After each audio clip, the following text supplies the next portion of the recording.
Beyond the frozen mountains of the north, beyond the wasteland where the wind whispered the names of the forgotten, lay a place forbidden to mortals, Tenebra's citadel, a sanctuary of the fallen gods. At the heart of the citadel, hidden beneath an obsidian dome, burned a cursed flame, the black fire of rebirth. A tall figure, clad in a blood-stained robe, knelt before the flame. It was Malaga, the last prophet of the shadows. In his hands, he held a black crystal, part of the essence of Kalan, the sorcerer destroyed by the sword of Oreth. "It is not the end yet," Malaga whispered. "The power of darkness does not perish. It transforms." He raised his hands and rolled the crystal into the flame. The earth shook.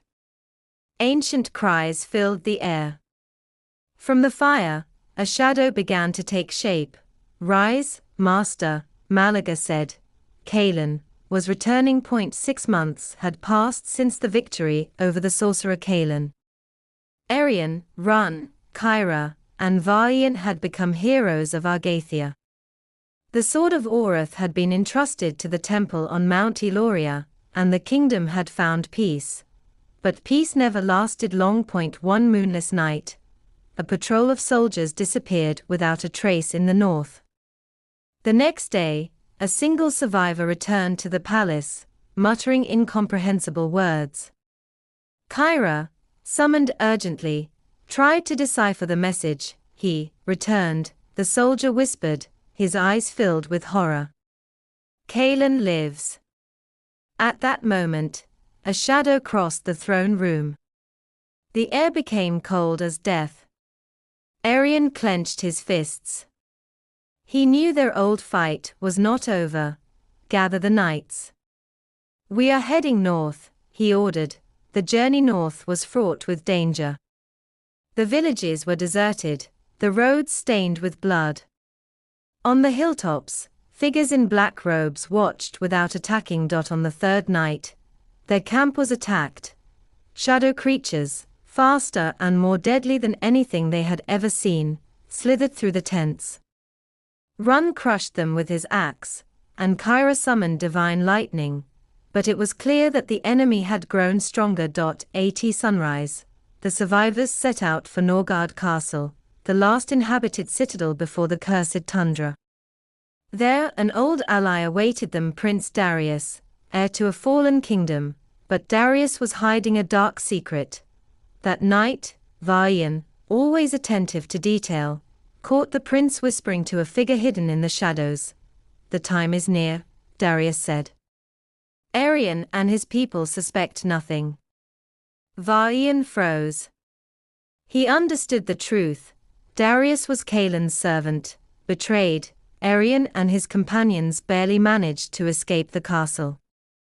Still weakened, they were forced to cross the realm of death, a region where shadows did not follow the laws of the mortal world. As they advanced, the voices of the dead began to whisper to them. "Return, you cannot defeat. Kalan's power is immeasurable." At midnight, the shadows became solid forms. Figures from their past appeared, former friends, relatives, loved ones fallen in battle, but the greatest test was for Arian. Before him, from the mist, a man in golden armor emerged. "Father," Arian whispered, trembling. It was him. Eric, the fallen hero, the one who had perished in a battle against the shadows many years ago. But his eyes were no longer alive, they were dark. "Son," he said, "why did you choose the sword of the gods, when your blood belongs to the shadow?" Arian's world shook. What did this mean? What did his past hide? But he did not have time to find out. From behind him, a heartbreaking cry rang out. Kalan had appeared. The battle was terrible. Kalan was no longer just a wizard, he had become something more, a being of pure darkness. "You cannot defeat me," he said, his voice echoing like the echo of 1,000 souls. "Because you are part of me."